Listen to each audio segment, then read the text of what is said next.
Your next speaker is going to share something that you're going to be able to resonate with. His personal journey in freedom.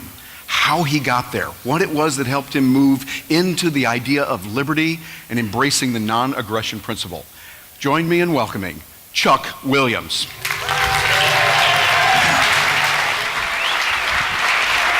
Thank you, brother.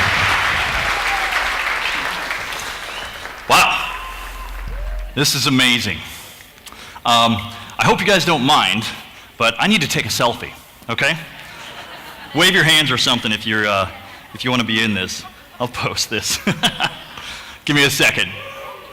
There you go. Yes. Sweet. All right. Yeah, so dashing for freedom. It's kind of a play on words, a developer's evolutionary tale. I'm going to talk a little bit about my personal evolution into freedom and Dash's evolution product that is anticipated to be released in some form this year. I know we've been making a lot of promises about that, but I'm not going to get into that debate, okay? So I'll have a little time for questions, hopefully, so if you guys want to get into that, maybe we can get into details. Take notes during this technical section. But before I get into this, I want to fill the space with a little bit of gratitude energy, so I'm going to throw out a little thanks to a number of people. First off, my wife, Melina, who's over here, who paradoxically supports and challenges me. She helped me with this speech today to kind of balance out the masculine and feminine aspects, which we both value very highly. I'd like to, yeah, certainly. I want to thank my father and IBM, who provided me with the resources, technology, and motivation to convert an advanced 1985 IBM PC Junior into a strobe light with controls for light and speed at the age of 9, which introduced me to programming, which I'm grateful for. I'd like to thank a couple of my friends back home in Colorado, Garrett Reppenhagen and Mike Flaherty, who keep my spell casting and dungeon crawling needs fulfilled. I'd like to thank Johnny Hurley. He's here, right? Raise your hand, Johnny, of We Are Change. Who continues to inspire a questioning and activist spirit within me. Johnny and I met a number of years ago, and we've been engaged in a number of things. I'd also like to thank Adam Williams. He might not be expecting this, but he convinced me to add the word voluntarism to my vocabulary. So thanks, Adam. Appreciate that. I'd also like to thank Mark Passio. I'm feeling a little choked up on that one. He encouraged me to, in the methods of truth-seeking and observance of natural laws of morality, and gave me a framework for making very important decisions in my life. And finally, I'd like to thank Jeff Berwick and the event staff. This is an incredible event. This is incredible. So, why am I here? I like how Derek Brose put it before. I'm not special. I'm no different than anybody here. Everybody focuses on different things. I'm focused on truth, freedom, and code, and front-end programming, and all of these kinds of things. But that's just what brought me here. Any one of you could be up here telling your story. And I want to tell a little bit about my story, because I'm seeing that this environment is very unique. You know, there's people here. I can just feel the love, you know, so I want you to understand that, you know, I consider myself to be an anarchist. I want you to know that I'm one of you are my people, you know, and, but at the same time, you know, we're working through this. We got to figure out how to exist in this reality and deal with the situations that we're dealing with in this chasm of mindsets that separates us from the conditioned individuals who don't agree with the principles of freedom and personal responsibility. So in that way, I want to maintain my own humility. So if I get a little arrogant or confident in any way, call me out. Okay, help me out with that. So I am here to discuss freedom, freedom of the heart, freedom of the mind, and freedom of action. My wife and I believe in these aspects so deeply that we had our wedding rings custom molded and poured in white gold with the crown, heart, and solar plexus chakra symbols as a reminder to empower these traits in our daily lives: freedom of the mind, freedom of the heart, and freedom of will. I'm here to discuss why and how Dash supports these freedoms. And I'm here to discuss evolution, both my personal evolution and the evolution flagship product that is Dash Evolution. So who am I? I am a Germanic Afro-Cherokee Irish American. And so with that heritage, I see the conflict that resides within me, within my own history. Half of me wants to kill the other half of me for some reason, right? But that doesn't quite fit, because that's not what defines me. I have a 20-year history in development, in front-end development. Some of you may know me from the Shutterfly photo book application, upon which I'm listed as a patent inventor. So if you've ever downloaded a photo book from Shutterfly, you've used my work. I've also led the development team that implemented the first version of the FedEx Print Online application. So if you've ever uploaded a document, picked it up at a FedEx office location, you've used my work. Some of the other clients that I've worked with: Discovery Channel, National Geographic, Chase Bank, Oppenheimer Funds, Level 3 Communications, who also has a patent pending in my name, and dozens of other Fortune 500 organizations. Currently, I play the role of Dash UI and UX tech lead. That means I'm a leading technologist, not a graphic designer. In fact, I kind of suck at graphic design, to be honest. My wife is a much better designer. She actually designed this shirt and some stickers that didn't get printed in time for this event, but I ended up using it in that first slide, the Anarchapulco thing. But I hire teams, I bring teams together, and the development teams that I lead, I have always advocated, over those 20 years of history, I have always advocated for empathy. Because I believe that as a developer, if you can be empathic to your users, to your constituencies, you're going to be a better developer, because you can anticipate their needs. So when I hire, I specifically ask questions about how you solve problems. How do you deal with empathic situations? Do you feel it out, or do you process it out? If you're a process kind of guy, I'm not ready for you, because we need people who can feel these things right now. So what is Dash, Digital Cash? I'll give this a minute just so, in case you're not familiar with Dash. Dash is a Bitcoin fork as of 2014, just a software fork, not a blockchain fork. So you didn't get coins when this was created. They were mined from the beginning. There is a cap of 17 to 18 million coins, depending on how many proposals are voted on, like the Ben Swan proposal that many of you may have heard about on Friday. Dash was the only cryptocurrency, when I was doing my research, the only cryptocurrency that had any interest in being focused on usability. And so quickly became one of my favorites. And when they announced that they were looking for UI developers, I jumped on it. Amanda B. Johnson announced that in December of 2016, and I've been a developer for the Dash team since January of 2017. Dash also introduced the idea of masternodes as a stabilizing force. Masternodes are a second-tier network beyond the miners. They're separate specialized nodes that are staked with 1,000 Dash. Those 1,000 Dash, there's about 4,700 of those. We just hit an all-time high of masternodes this past week. And at the current price of roughly $700, that makes one masternode worth about $700,000. We topped out at $1.5 million with $1,500 price a couple months ago. But the price, I don't really care about personally. I'm not interested in competing in market cap, because that's not what Dash is about. What masternodes do is they bring a stabilizing force to the coin itself by allocating a certain number of coins. Keep in mind, these are not locked up. You can spend the funds out of a masternode. You can spend it at any time. They're always spendable. But if you do, you just don't get your masternode rewards anymore. So a lot of people have misconceptions about that. But the other thing it really brings, which is really important to me, and this is, in my opinion, the killer app in the community, and I see it being replicated in all these new tokens: governance. Not government, governance. Look up the word. It's just decision-making, people. We're just talking about being able to make decisions. That's what we do at Dash. We make decisions quickly. If we want to increase the block size, we can put a vote in and get it done in 24 hours, and that means the decision's made. Now, to be clear, That doesn't mean that it's done. For instance, on the Decred network, they will write the code and they will have people vote on the code, right? Dash, we have a core team that's going to basically implement whatever decisions are made by the network, or a project team if they're receiving those funds. But Dash was, as far as I know, the first functioning decentralized autonomous organization.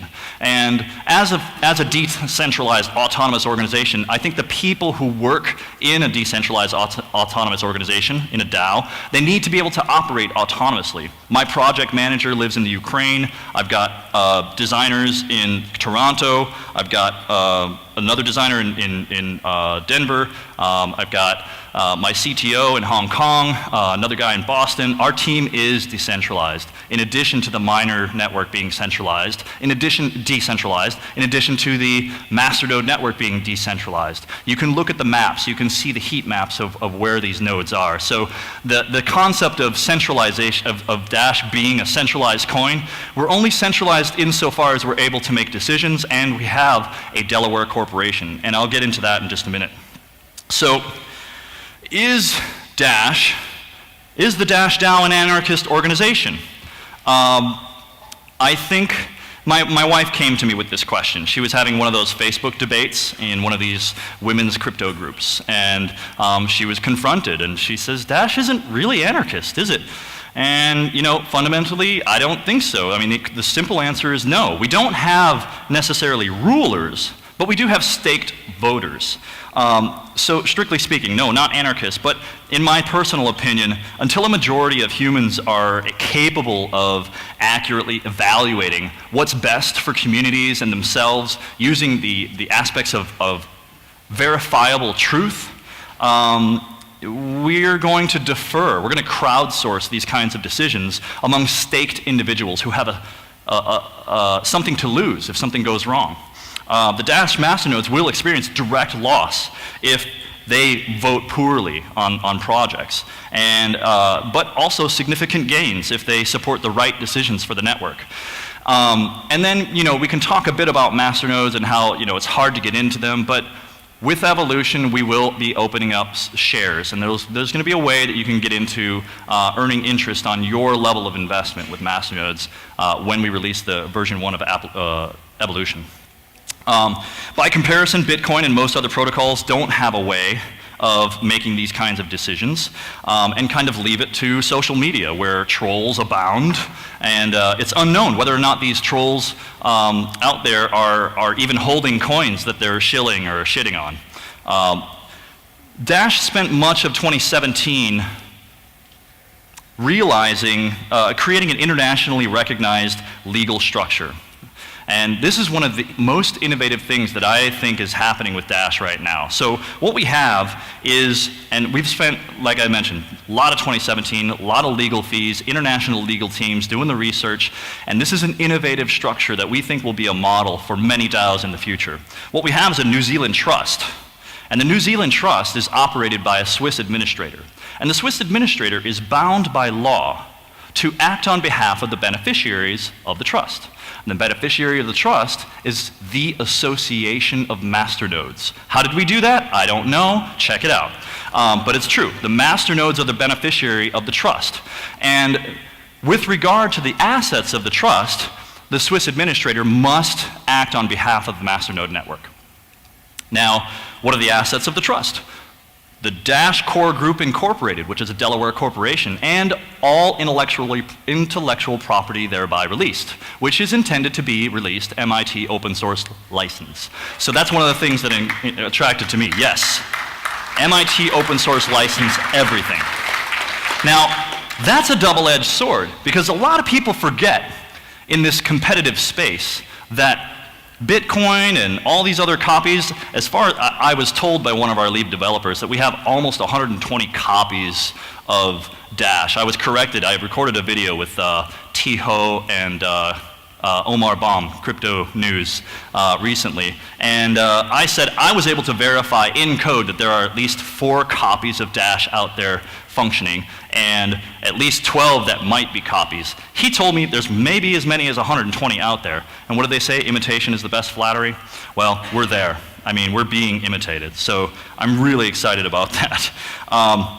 The Dash DAO, in my opinion, is an evolutionary step toward a global free society.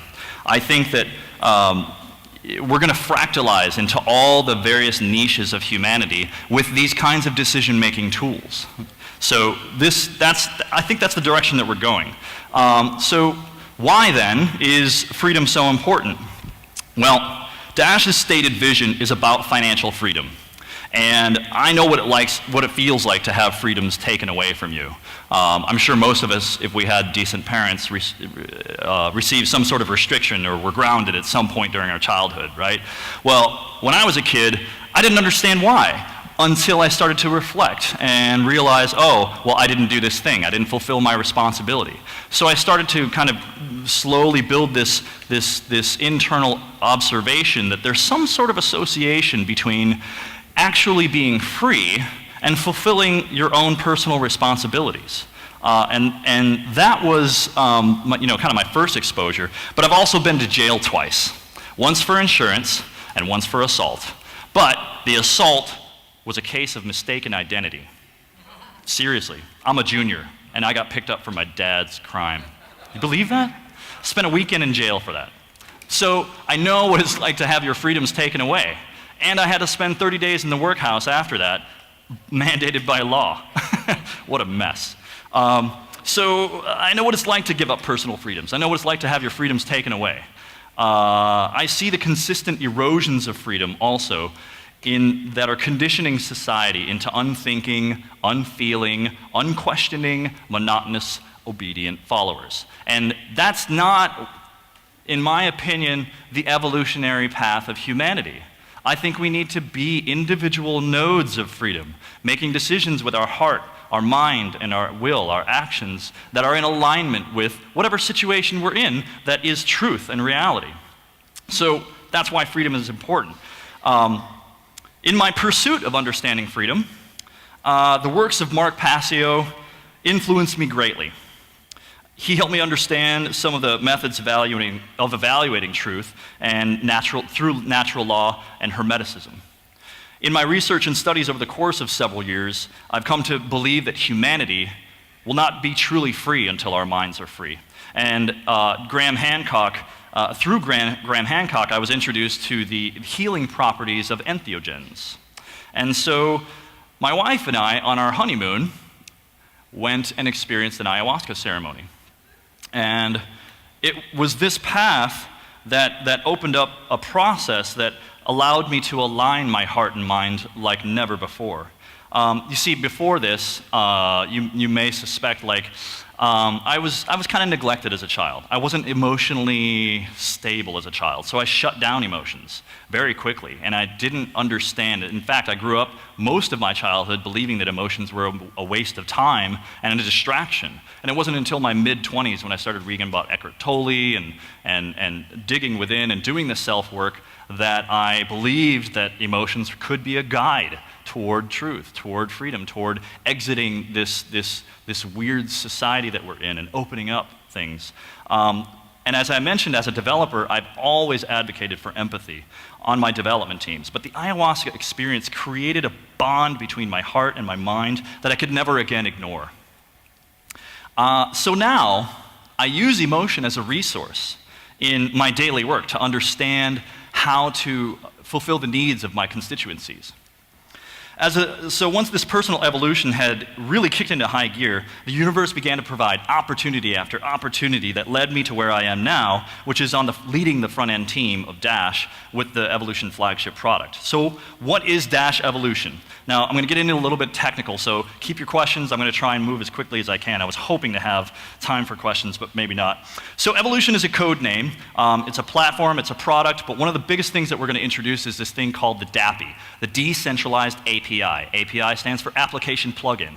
This is our answer to the developer problem. See, a lot of developers who don't have blockchain skills may never acquire those skills. They may take some time to get into it. And I think education is a great thing, but it's been demonstrated time and time and time again for me that education doesn't cause mass adoption. You don't get mass adoption through education. You get mass adoption by making something easy enough to do. And so what we're going to do is going to provide this DAPI, this decentralized API, that'll be as simple as, say, a Stripe payment system. So that you'll be able to execute blockchain contracts, blockchain, on the Dash blockchain, transactions and things, as simple as using a RESTful API for Stripe. Check that out. I'll be at the booth the rest of the day if anybody wants to ask me more details about that. In addition to that, we'll provide a DAPI SDK along with documentation, so you'll be able to plug this stuff into your applications. Now, what this also gets us is the ability for you to use the DAPI as a login service. So perhaps you've encountered these interfaces where you have Google, Facebook as options to log in. You're going to get a Dash as another option. Just click the Dash. Once you've registered your username, you'll be able to use that as a login on any other systems. In addition to that, we'll be providing end-to-end message encrypted messaging, with masternode quorums as a witness to those, for those who are technically inclined and understand what that is. You'll also get pay-by-name transactions, no more 32-character messes. You'll be able to pay Chuck, you'll be able to pay Melina by name over the network. Yeah, that's exciting. And some people ask about smart contracts. Smart contracts are going to be written in your code, okay? Dash Drive will also provide data storage, pay by transaction for securable, encryptable storage of sensitive data, only accessible with your private keys. And the Evolution Wallet will be demonstrative of this full stack with contact management, payments, and that implementation. So here's an exclusive sneak peek at the prototype that we're actually working on right now. Again, this section is a little bit technical, so keep your questions and I'll try to have some time at the end, or I'll be at the booth afterward. So moving into this, with the Evolution Wallet, obviously you'll get basic Dash payment functionality, but also contact management with payment histories, invitation and approval process, think friending, and integrated controls tied to your on-chain registered username. The Evolution platform will introduce a new kind of transaction called registration transactions and state transitions to the blockchain. With these two new kinds of transactions that extend the existing Dash blockchain transactions, we'll be able to securely issue invitation codes with or without time locks. These invitation codes will cost a few cents to generate to prevent spam, but the merchants will be incentivized to cover this cost to have the privilege of their invitees as first contacts on the network. Think sponsored by the Anarchapulco DApp, Decentralized Application Protocol. State transitions will also allow you to consolidate collections of transactions in like subscriptions or multiple purchases over a short period of time, or streaming money situations, pay by second video viewing, into simplified condensed transactions without a lot of blockchain bloat. You see this censored logo there, that's our new logo. We're not releasing it yet, so censoring that. In combination with the invitation transaction, you will generate your mnemonic and submit your registered username to the network, then seal your pay-by-name address to the blockchain on the next block. All the data for this is designed and being tested, and right now we're prototyping a full-stack functional implementations with a functional mock DevNet. We expect to be releasing that mid-summer so that other developers can start to play around with it and review the documentation and see what's going on. We're also working through the cryptographic details of contact management with approvals and denials and all those processes. Once you've established a connection, you'll have full access to transaction histories by contact with the Dappian developers and be able to write apps that export reports, manage payment subscriptions, and payment requests. So also with your Dash blockchain accounts, you'll eventually be able to authenticate, as I mentioned, on Google or Facebook. All these actions will be logged to your Dash notification history for review. I think we have a sample of that on the left-hand side there. With this, merchant developers will have an easy method to integrate profile access, payment information into a secured platform without having to manage their own server data, because they can store it all in the masternode cloud and secure it with their private keys on Dash Drive with the DAPI. That's huge. The whole world will be able to use a cloud. You can get rid of all your servers and all your secure data. So you lose your private key, So, excuse me, your device will be an automatic secondary authentication mechanism, all secured with your private key, okay? Encrypted and backed up 100% in the cloud. Lose your phone, no problem. Just re-import your private key. Lose your password, no problem. Just re-import your private key. Lose your private key, sorry, you're fucked, okay? Everybody needs to know this. This is the education in crypto. Don't lose your private key. Back that shit up, right? How can you help? So finally, how can you help this evolution? First off, the message that I'm getting here and the message that I want to support, work on yourself, okay? That's what I'm saying. I worked on myself, I did this self-work, and the universe responded in amazing ways, and I'm standing here right now, and I get choked up saying that. Work on yourself. Begin to build the practice of heart, mind, and gut freedom. Emotional freedom, building empathy, mental freedom, unchaining your thoughts from mental slavery, and aligning your actions and will with your heart and mind. That's number one. We all need to do that. Number two, if you have an idea that contributes to the financial freedom of humans, consider submitting a proposal to the network. Talk to me today at the booth if you'd like more information. Ben Swan, who you may have seen, he's got a great proposal. His was the most expensive proposal, but I think we'll probably be reaping benefits for years to come. And finally, contribute, teach, and be of service. I think that's it for me. I think I have like 2 minutes, 5 minutes for questions. Thanks, everybody.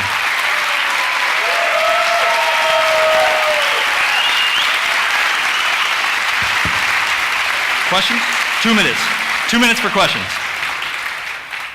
Any questions? There's a mic over here.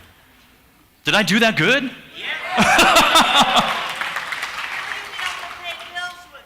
Yes, as a matter of fact, one of the projects that we just worked through, oh yeah, repeating the question, will you be able to pay bills with it?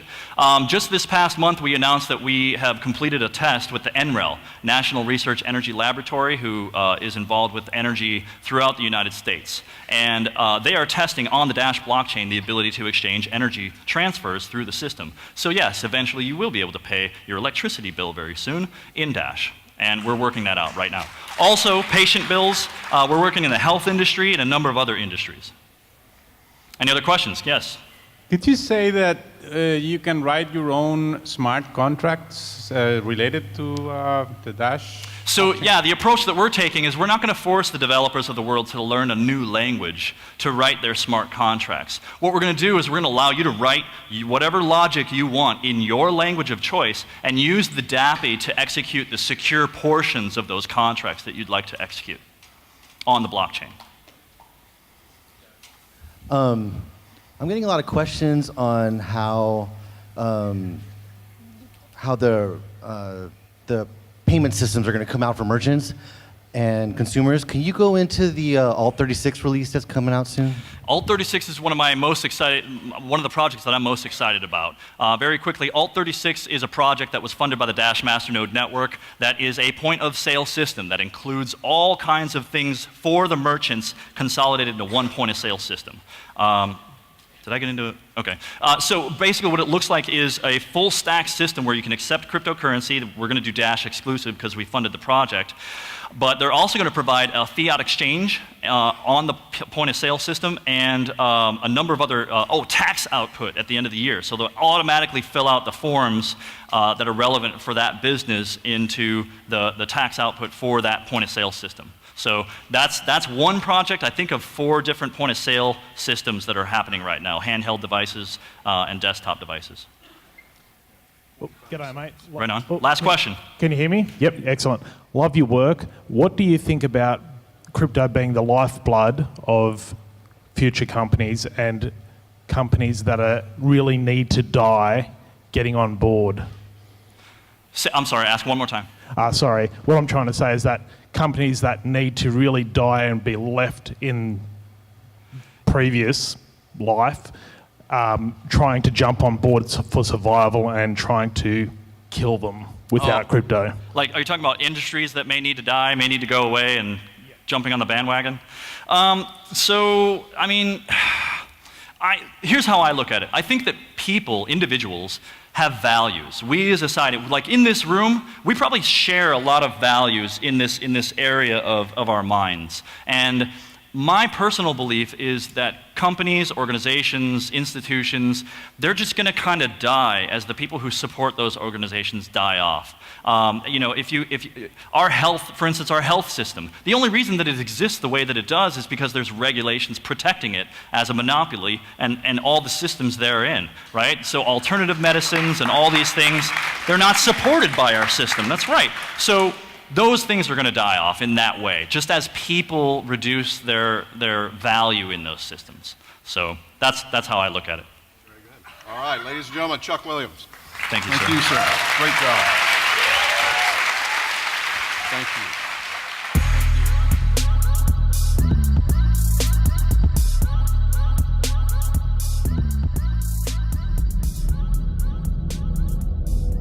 There was an idea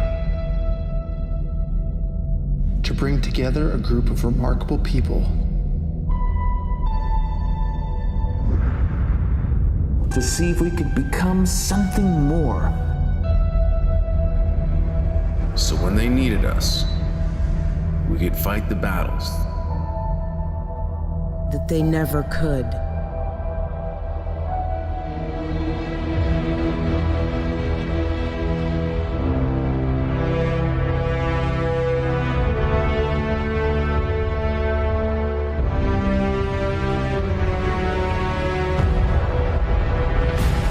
In time, the state will know what it's like to lose.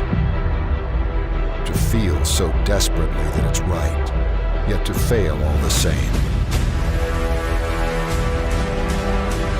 Dread it. Run from it. Freedom still arrives.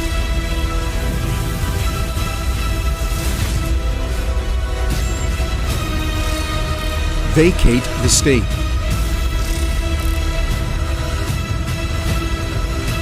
Engage all the speakers and get this man a microphone.